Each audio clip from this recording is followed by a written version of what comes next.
ಕೋಗಿಲೆ ಮತ್ತು ಕಾಗೆಯ ಕತೆ. ಒಂದು ದೊಡ್ಡ ಹಸಿರು ಕಾಡಿನಲ್ಲಿ ಒಂದು ದೊಡ್ಡ ಮರದ ಮೇಲೆ ಕೋಗಿಲೆಯೊಂದು ವಾಸಿಸುತ್ತಿತ್ತು. ಕೋಗಿಲೆ ತನ್ನ ಮಧುರವಾದ ಗಾಯನದಿಂದ ಎಲ್ಲರನ್ನೂ ಆಕರ್ಷಿಸುತ್ತಿತ್ತು. ಕಾಡಿನ ಪಕ್ಷಿಗಳು, ಪ್ರಾಣಿಗಳು ಎಲ್ಲವೂ ಕೋಗಿಲೆಯ ಗೀತೆಯನ್ನು ಕೇಳಲು ಕಾತರದಿಂದ ಕಾಯುತ್ತಿದ್ದವು. ಕೋಗಿಲೆಯ ಗಾಯನವು ಎಷ್ಟು ಸುಂದರವಾಗಿತ್ತೆಂದರೆ ಸೂರ್ಯನೇ ಆಕಾಶದಲ್ಲಿ ಸ್ವಲ್ಪ ಹೊತ್ತು ತಡವಾಗಿ ಚಲಿಸುತ್ತಿದ್ದನಂತೆ. ಆ ಗೀತೆಯನ್ನು ಕೇಳಲು ಕಾಡಿನ ಮತ್ತೊಂದು ಮೂಲೆಯಲ್ಲಿ ಕಾಗೆಯೊಂದು ವಾಸಿಸುತ್ತಿತ್ತು. ಕಾಗೆಯದ್ದು ಒರಟಾದ ಕಂಠ, ಗಟ್ಟಿಯಾದ ಧ್ವನಿ.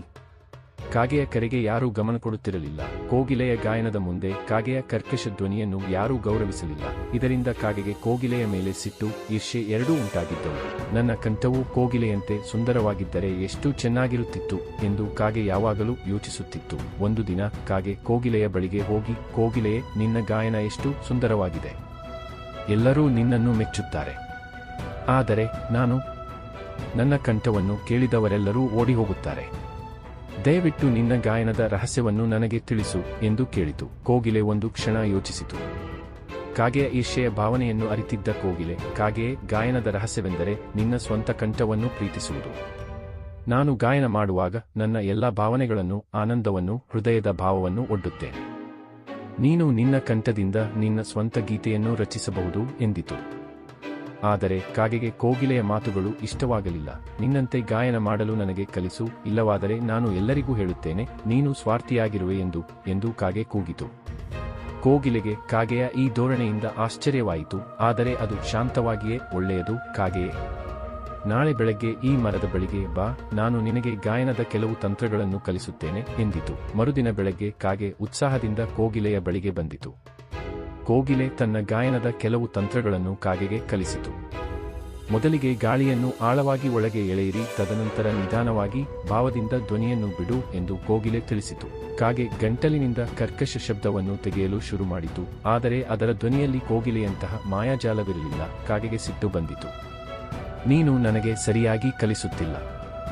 ನಿನ್ನ ರಹಸ್ಯವನ್ನು ತಿಳಿಸದೆ ನನ್ನನ್ನು ಮೂರ್ಖನನ್ನಾಗಿ ಮಾಡುತ್ತಿದ್ದೀಯಾ ಎಂದು ಕೂಗಿತು. ಕೋಗಿಲೆ ಶಾಂತವಾಗಿ, ಕಾಗೆಯೇ, ಗಾಯನವೆಂದರೆ ಕೇವಲ ತಂತ್ರವಲ್ಲ, ಅದು ಹೃದಯದಿಂದ ಬರಬೇಕು.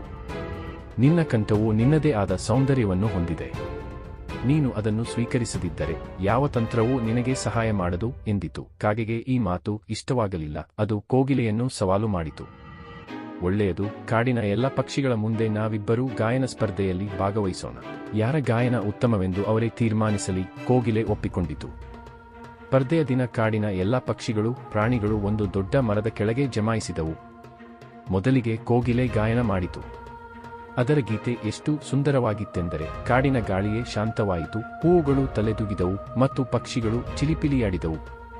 ಎಲ್ಲರೂ ಕೋಗಿಲೆಯ ಗಾಯನಕ್ಕೆ ಮಂತ್ರಮುಗ್ಧರಾದರು. ತದನಂತರ ಕಾಗೆಯ ಸರದಿಯಾಯಿತು. ಕಾಗೆ ತಾನು ಕಲಿತ ಎಲ್ಲ ತಂತ್ರಗಳನ್ನು ಬಳಸಿಕೊಂಡು ಗಾಯನ ಮಾಡಲು ಪ್ರಯತ್ನಿಸಿತು. ಆದರೆ ಅದರ ಧ್ವನಿಯು ಕರ್ಕಶವಾಗಿಯೇ ಉಳಿಯಿತು. ಆದರೂ ಕಾಗೆ ತನ್ನ ಗಾಯನದಲ್ಲಿ ಒಂದು ವಿಶಿಷ್ಟವಾದ ಶಕ್ತಿಯನ್ನು ತೋರಿಸಿತು.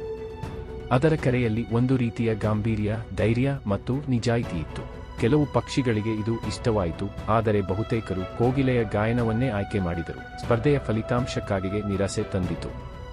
ಆದರೆ ಒಂದು ಗಿಳಿಯೊಂದು ಕಾಗೆಯ ಬಳಿಗೆ ಬಂದು, ಕಾಗೆಯೇ, ನಿನ್ನ ಗಾಯನವು ಕೋಗಿಲೆಯಂತೆ ಸುಂದರವಾಗಿಲ್ಲದಿರಬಹುದು, ಆದರೆ ಅದರಲ್ಲಿ ಒಂದು ವಿಶಿಷ್ಟತೆ ಇದೆ. ನಿನ್ನ ಕರೆಯು ಕಾಡಿನ ಜೀವನದ ಸಂಕೀರ್ಣತೆಯನ್ನು, ಧೈರ್ಯವನ್ನು ಮತ್ತು ಸತ್ಯವನ್ನು ತೋರಿಸುತ್ತದೆ. ಇದನ್ನು ಪ್ರೀತಿಸು, ಆಗ ನೀನು ಸಂತೋಷವಾಗಿರುವೆ ಎಂದಿತು. ಗಿಳಿಯ ಮಾತುಗಳು ಕಾಗೆಗೆ ಯೋಚನೆಗೆ ಒಡ್ಡಿದವು. ಕಾಗೆ ತನ್ನ ಕಂಠವನ್ನು ಒಪ್ಪಿಕೊಳ್ಳಲು ಶುರು ಮಾಡಿತು. ಅದು ತನ್ನ ಕರ್ಕಶ ಧ್ವನಿಯಿಂದಲೇ ಕಾಡಿನ ಸುದ್ದಿಗಳನ್ನು ತಿಳಿಸುತ್ತಿತ್ತು, ಎಚ್ಚರಿಕೆಯ ಸಂದೇಶವನ್ನು ಕೊಡುತ್ತಿತ್ತು ಮತ್ತು ಕಾಡಿನ ಸಂಗೀತಕ್ಕೆ ಒಂದು ವಿಶಿಷ್ಟವಾದ ರಾಗವನ್ನು ಸೇರಿಸಿತು. ಕಾಲಕ್ರಮೇಣ ಕಾಗೆಯ ಧ್ವನಿಯನ್ನು ಕಾಡಿನ ಜೀವಿಗಳು ಗೌರವಿಸತೊಡಗಿದವು. ಕೋಗಿಲೆ ಮತ್ತು ಕಾಗೆ ಇಬ್ಬರೂ ತಮ್ಮ ಗಾಯನದಿಂದ ಕಾಡಿಗೆ ಸೌಂದರ್ಯವನ್ನು ತಂದರು. ಕೋಗಿಲೆಯ ಗೀತೆಯು ಆನಂದವನ್ನು ತಂದರೆ ಕಾಗೆಯ ಕರೆಯು ಧೈರ್ಯವನ್ನು ಮತ್ತು ಜಾಗೃತಿಯನ್ನು ತಂದಿತು. ಕಾಡಿನ ಸಂಗೀತವು ಈ ಎರಡೂ ಧ್ವನಿಗಳಿಂದ ಸಂಪೂರ್ಣವಾಯಿತು. ನೀತಿ: ಪ್ರತಿಯೊಬ್ಬರಿಗೂ ತಮ್ಮದೇ ಆದ ವಿಶಿಷ್ಟ ಗುಣಗಳಿವೆ. ಇತರರೊಂದಿಗೆ ಹೋಲಿಕೆ ಮಾಡಿಕೊಳ್ಳದೆ ತಮ್ಮ ಸ್ವಂತ ಸಾಮರ್ಥ್ಯವನ್ನು ಸ್ವೀಕರಿಸಿದಾಗ ಜೀವನವು ಸುಂದರವಾಗುತ್ತದೆ.